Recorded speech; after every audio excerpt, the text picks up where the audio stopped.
예, 이번에는 워싱턴 연결해서 좀 더 자세한 내용 알아보겠습니다. 전종철 특파원이 연결돼 있습니다. 자, 전 특파원, 트럼프가 이런 결정을 내린 직접적인 이유부터 살펴볼까요?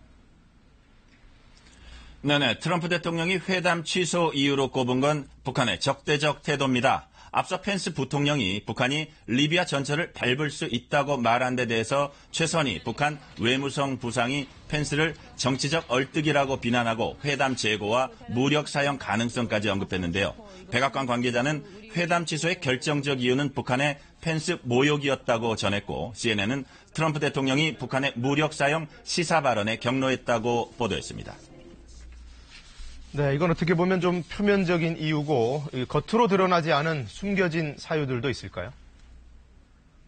네네, 그렇습니다. 폼페이오 국무장관은 회담 취소 배경을 묻는 질문에 회담 성공 가능성이 작다고 봤다고 답했습니다. 미국의 회담 준비 관련 요청에 북한이 응답하지 않아서 준비를 진전시킬 수 없었다고 밝혔는데요. 기술적 절차가 진행되지 않고 있다는 뜻도 되지만 회담 성공 가능성이 작다는 이 말은 비핵화 방식을 둘러싼 북미 간 간극이 좁혀지지 않고 있는 것 아닌가 하는 관측을 낳고 있습니다. 미국은 일괄 타결, 북한은 단계적 조치를 선호하는 가운데 트럼프 대통령이 최단 시간 내 비핵화라는 일종의 양보를 시사하기도 했는데 이 와중에서도 북한이 강경 발언을 잇따라 쏟아낸 걸 보면 비핵화 의제 조율이 녹록치 않다는 해석이 가능합니다. 자, 그리고 오늘 또 눈길을 끌었던 건 트럼프의 압박성 발언이었어요. 미국의 군사력을 또 언급했죠. 그렇습니다. 트럼프 대통령은 미국의 핵 능력까지 언급하면서 미국 안보 문제를 놓고 타협하지 않겠다고 했는데요. 최근 북한의 무력 사용 시사 발언에 대해서 강력한 경고장을 날렸다고 볼 수 있습니다.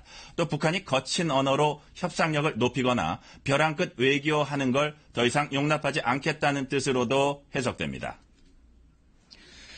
미국 정치권 반응은 좀 나왔습니까? 네네, 그렇습니다. 미 정치권은 급격한 상황 변화에도 불구하고 북핵 문제 해결을 위한 외교적 노력은 계속돼야 한다는 데 뜻을 모으고 있습니다. 회담 취소에 대한 평가에 있어서는 당에 따라서 입장차가 컸습니다.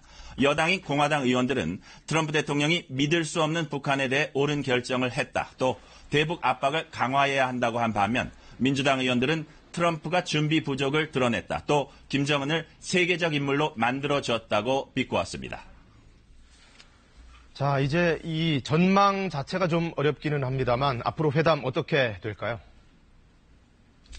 네네, 미 언론은 일단 북미 간에 수개월 동안 진행된 외교적 해법이 위기를 맞았다고 진단했습니다. 당분간 북미 관계의 경색은 불가피해 보인다는 건데요. 그렇지만 트럼프 대통령도 언제든지 회담을 다시 할 수 있다고 밝힌 걸 보면은 대화 재개 가능성은 열려 있다고 볼 수 있습니다. 공은 김정은 위원장에게 넘어간 가운데 협상 태도도 중요하겠지만 역시 관건은 북미 두 나라가 비핵화와 보상 방식에서 어떻게 접점을 찾을지 여부인데요. 바로 이 문제가 어떻게 풀리냐가 대화 복귀 여부와 시점을 결정할 것으로 보입니다. 지금까지 워싱턴에서 전해드렸습니다.